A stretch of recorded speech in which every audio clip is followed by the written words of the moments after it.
Agustin. Saya dari kelas HKIA. Di sini saya akan menjelaskan tentang pengertian, landasan, sejarah, dan juga perkembangan hak asasi manusia.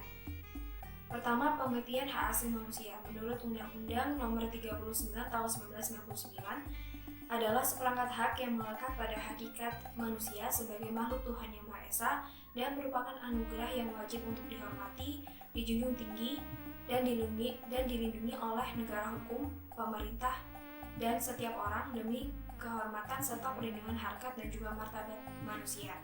Terdapat pada pasal pertama, butir pertama.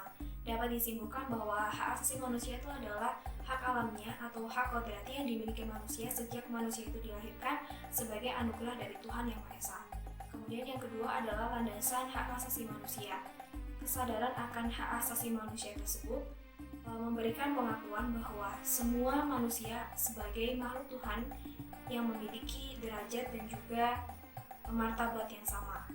Ada dua landasan. Pertama, landasan yang langsung dan pertama, yakni kodrat manusia, bahwa kodrat manusia adalah sama antara derajat dan juga martabatnya. Semua manusia adalah sederajat tanpa memandang ras, agama, suku, bahasa, budaya, ataupun bangsa. Yang kedua adalah landasan yang lebih dalam, yakni Tuhan menciptakan manusia, bahwa semua manusia itu adalah makhluk dari pencipta yang sama. Semua manusia itu sama di hadapan Tuhan Yang Maha Esa, dan yang membedakan adalah amalnya ataupun imannya. Kemudian yang ketiga adalah sejarah perkembangan hak asasi manusia di beberapa negara. Pertama, terjadi di negara Yunani. Menurut filsuf Yunani, Socrates dan juga Plato meletakkan dasar bagi perlindungan dan juga jaminan diakuinya hak asasi manusia. Konsepsinya menganjurkan masyarakat untuk melakukan social control kepada penguasa yang zalim dan juga tidak mengakui akan adanya nilai-nilai keadilan dan juga kebenaran. Yang kedua adalah di Inggris. Inggris disebut-sebut sebagai negara pertama yang memperjuangkan hak asasi manusia. Yakni diantaranya pertama ada Magna Carta, terjadi pada tanggal 15 Juni tahun 1215, yakni mengenai Raja John Lackland yang bertindak sewenang-wenang terhadap rakyat dan juga para bangsawan. Yang kedua adalah Petition of Right yang berisi pernyataan mengenai hak-hak rakyat beserta jaminannya. Kemudian Habeas Corpus Act dibuat pada tahun 1679 tentang penahanan seseorang. Dan yang keempat adalah Bill of Rights, undang-undang yang dicetuskan pada tahun 1689 dan juga diterima oleh Parlemen Inggris. Kemudian hak asasi manusia di Amerika Serikat, yakni terdapat pada Declaration of Independence yang menempatkan Amerika sebagai negara yang memberi perlindungan dan juga jaminan terhadap hak asasi manusia. Amanat Presiden Roosevelt tentang 4 kebebasan yang diucapkan pada Kongres Amerika pada tanggal 6 Januari 1941. Dan yang keempat adalah hak asasi manusia di Perancis. Perjuangan hak asasi manusia dirumuskan dalam suatu naskah revolusi Perancis untuk melawan kewenang-wenangan rezim lama. Naskahnya adalah Declaration des droits de l'homme et du citoyen. Dan yang terakhir adalah hak asasi manusia di Indonesia. Pemahaman hak asasi manusia di Indonesia ini sudah tertanam sejak dari dulu tentang tatanan nilai, norma, dan juga sikap tindak tanduk dalam bermasyarakat. Kemudian di Indonesia sendiri terdapat 2 periode, yaitu pada periode kemerdekaan pada tahun 1908 sampai 1945, dan periode kedua adalah 1945 sampai sekarang. Kemudian yang poin kedua adalah menjelaskan pentingnya hak asasi manusia di kehidupan sehari-hari.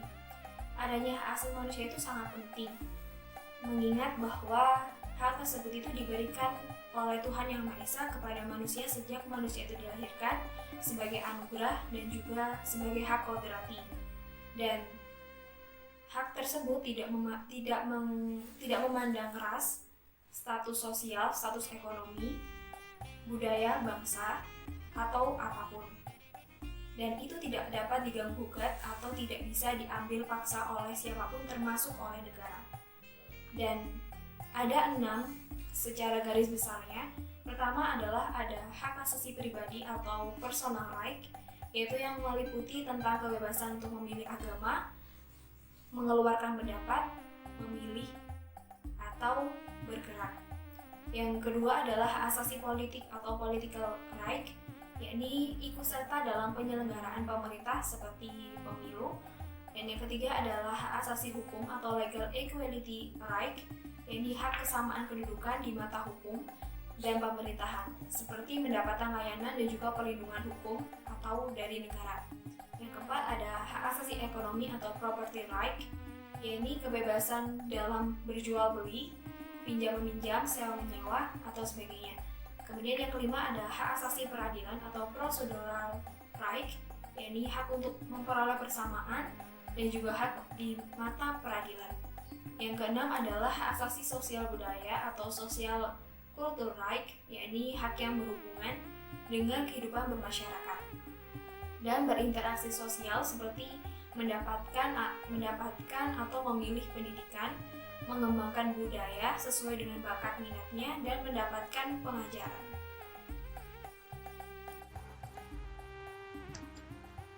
Assalamualaikum warahmatullahi wabarakatuh. Perkenalkan, nama saya Muhammad Nabil Azizi Saputra. Saya dari Prodi Hukum Keluarga Islam, kelompok 6. Di sini saya akan menjelaskan bagian materi saya, yaitu tentang macam-macam hak yang dimiliki individu. Hak-hak asasi manusia mencapai titik tertingginya dengan tercapai persetujuan sebagian besar umat manusia dalam suatu deklarasi universal, yaitu Hak-Hak Manusia PBB pada tahun 1948. Dalam kenyataannya, tidak terlalu sukar untuk mencapai suatu kesepakatan hak-hak asasi tersebut, karena itu merupakan langkah pertama saja. Akan tetapi, menjabarkan dari hak-hak asasi manusia tersebut akan jauh lebih sulit, karena di berbagai negara ini banyak macam dari sosial, politik, maupun kebudayaan bangsa-bangsa yang harus disesuaikan. Hal yang terpenting adalah bagaimana nilai-nilai esensial dari hak-hak asasi manusia tersebut dapat terjabarkan dalam setiap peraturan undang-undangan di berbagai negara di dunia ini. Dengan berbagai macam modifikasinya masing-masing, tentunya negara dapat menyesuaikan sesuai dengan kebutuhan masyarakatnya. Oleh karena itu, sering dinamakan sebagai suatu pernyataan keinginan-keinginan manusia, Declaration of Human Desires. Tentunya, hak-hak asasi manusia yang banyak jumlahnya itu biasanya dibagi dalam berbagai macam hak yang cara pembagiannya antara satu dengan negara yang lain berbeda-beda. Pada umumnya, pembagian hak asasi manusia itu adalah sebagai berikut. Yang pertama, yaitu hak-hak pribadi atau personal rights, meliputi hak untuk memilih tempat tinggal, hak kebebasan bergerak dalam wilayah negara, hak meninggalkan negeri dan kembali ke negara sendiri, hak atas rahasia surat menyurat, hak untuk memeluk suatu agama yang disukainya dan beribadah sesuai agamanya, hak untuk memilih jodohnya, dan sebagainya.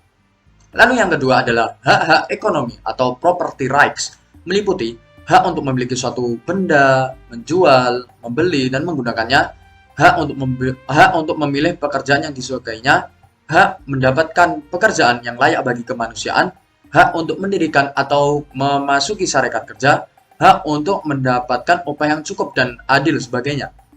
Lalu yang ketiga ada hak-hak persamaan perlakuan hukum atau peradilan atau rights of legal equality, yang meliputi hak mendapatkan perlakuan hukum yang sama di depan pengadilan, hak mendapatkan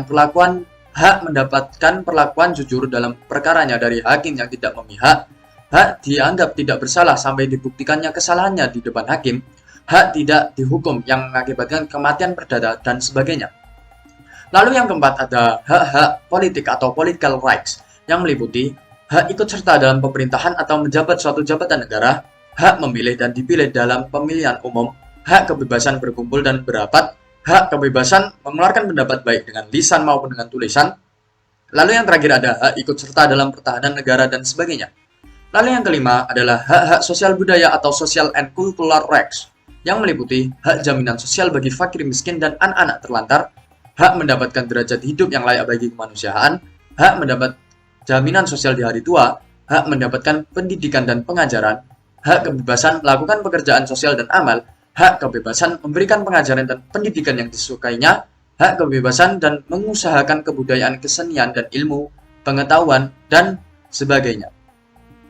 Tentunya hak-hak yang sudah dijabarkan di atas tadi merupakan pembagian hak yang sesuai dengan pandangan hidup Pancasila yang ada di Indonesia dan sudah tertera dengan jelas pada pembukaan Undang-Undang Dasar 1945. Tentunya untuk menjamin hak-hak tersebut, manusia memerlukan negara. Dalam pengertian inilah, maka manusia memiliki kewajiban terhadap negaranya. Maka, hak dan wajib pada hakikatnya bersifat korelatif. Untuk menjamin hak seseorang, maka menimbulkan wajib bagi seseorang. Demikianlah, maka keadilan adalah merupakan parameter realisasi dalam penjabaran hak-hak manusia negara. Sekian materi yang saya dapat sampaikan. Apabila ada salah, saya mohon maaf. Akhirul kalam. Assalamualaikum warahmatullahi wabarakatuh.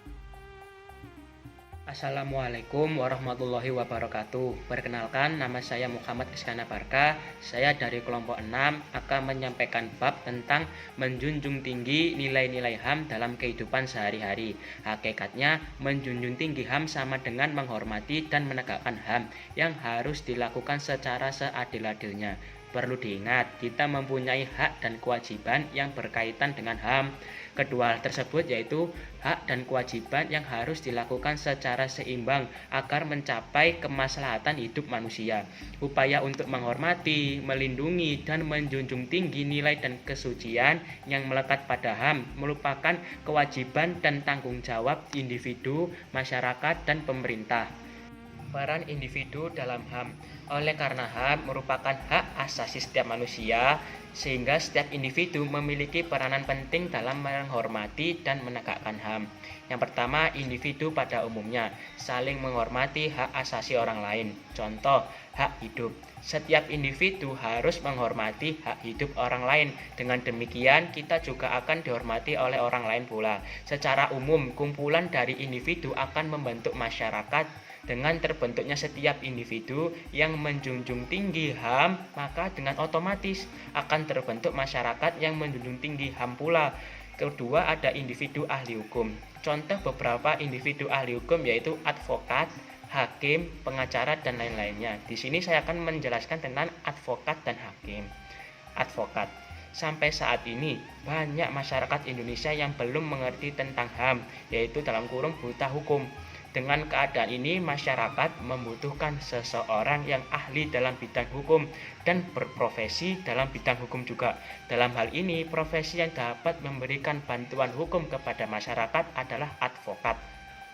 Dengan peran advokat sebagai ahli hukum, maka advokat haruslah bekerja dengan seadil-adilnya dan sejujur-jujurnya demi tegaknya keadilan hukum. Tugas advokat adalah mengabdikan diri pada masyarakat, sehingga dia dituntut untuk selalu turut bebas membela siapapun, tidak terikat perintah klien, dan tidak memandang bulu siapa lawan kliennya, baik itu dia dari golongan kuat, penguasa, penjabat, ataupun rakyat miskin sekalipun. Yang kedua, ada hakim. Hakim memiliki peranan penting dalam suatu penegakan hukum, dikarenakan hakim seperti ujung tombak dalam suatu penegakan hukum, karena hakim penentu suatu perkara. Jadi hakim harus bekerja dan memutus suatu perkara dengan seadil-adilnya berdasarkan hukum yang berlaku. Hakim merupakan pekerjaan yang mulia, dikarenakan tidak hanya memeras otak tapi juga memeras hati nuraninya, karena demi adilnya di setiap putusan yang hakim berikan, demi timbulnya kepuasan rasa adil bagi masyarakat. Hakim sebagai penegak hukum dan keadilan selalu menggali, mengikuti, dan memahami nilai-nilai hukum yang ada dalam masyarakat. Artinya, untuk melaksanakan peran tersebut, hakim harus terjun ke tengah-tengah masyarakat untuk mengenal, merasakan, dan mampu menyelami perasaan hukum dan rasa keadilan dalam hidup bermasyarakat. Dengan demikian, hakim dapat memberikan putusan yang sesuai dengan hukum dan rasa keadilan masyarakat. Kemudian, peran masyarakat dalam menjunjung tinggi nilai HAM. Seperti yang sudah saya sebutkan tadi, secara umum kumpulan dari individu akan membentuk masyarakat.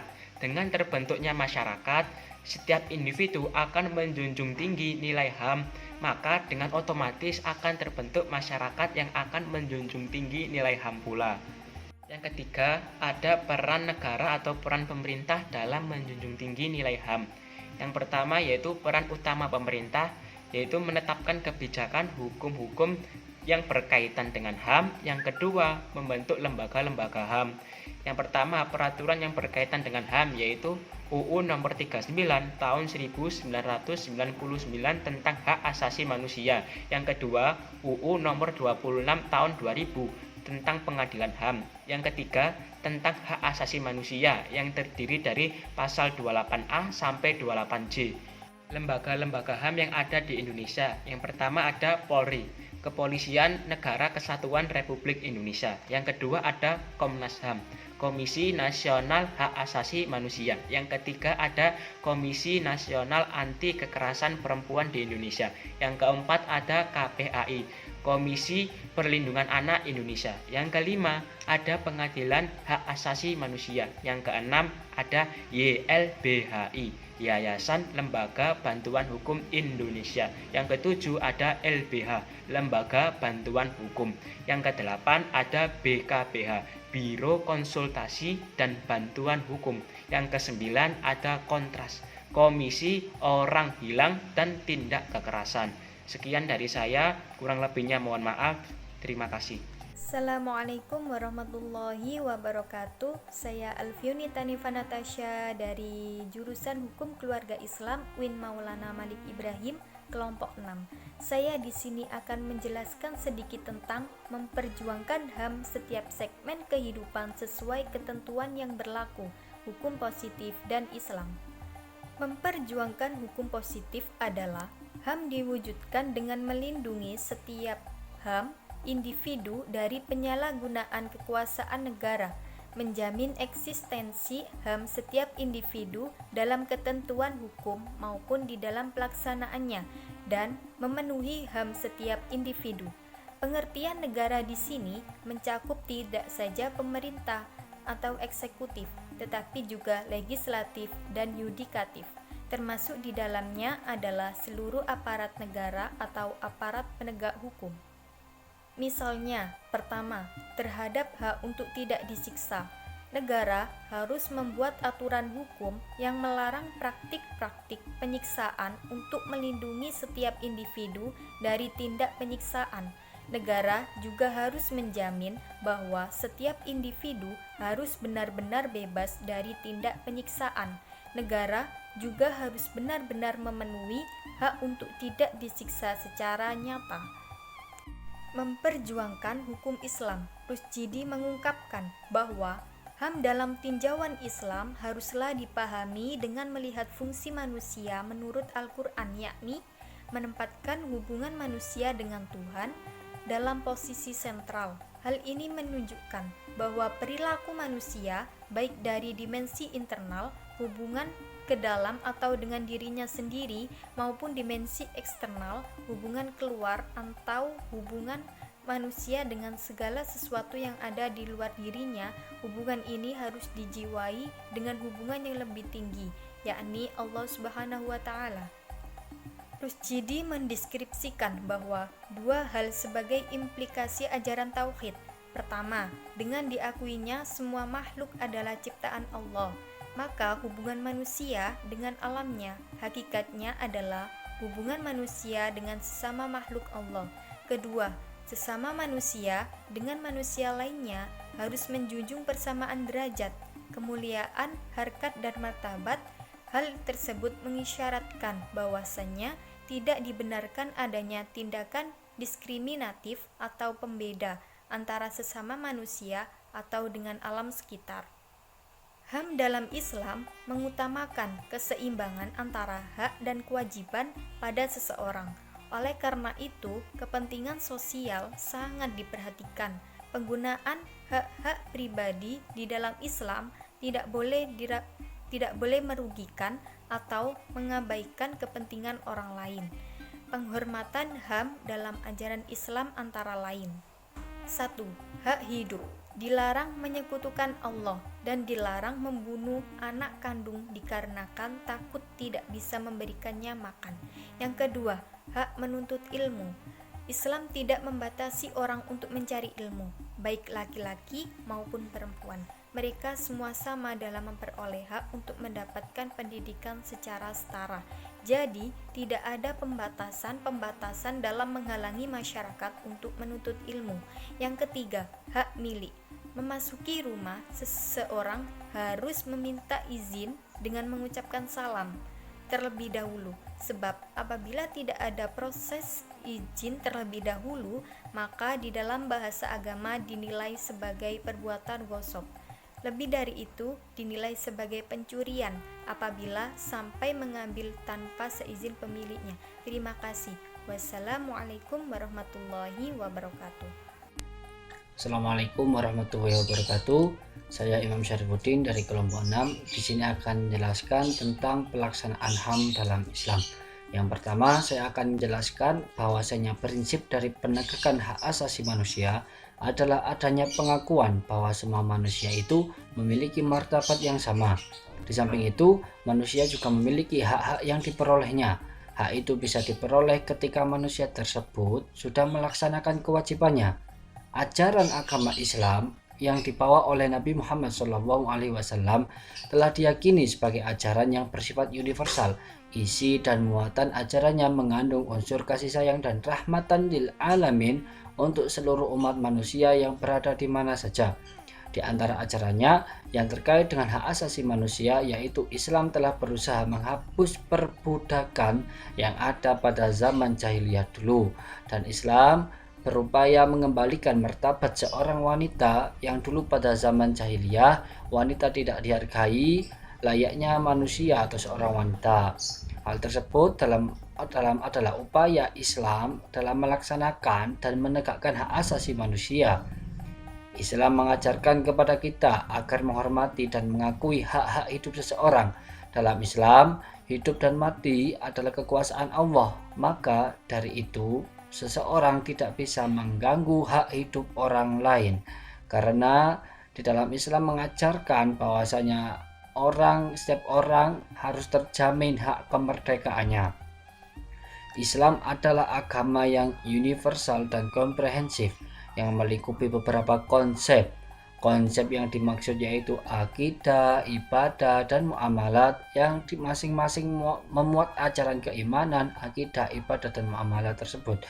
Di samping mengandung ajaran keimanan, juga mencakup dimensi ajaran agama Islam yang dilandasi oleh ketentuan-ketentuan berupa syariat atau yang biasa kita sebut dengan fiqh. Selanjutnya, dalam Islam menurut Abu Al-A'la Al-Maududi ada dua konsep tentang hak. Yang pertama, hak manusia atau hukuk al-insan.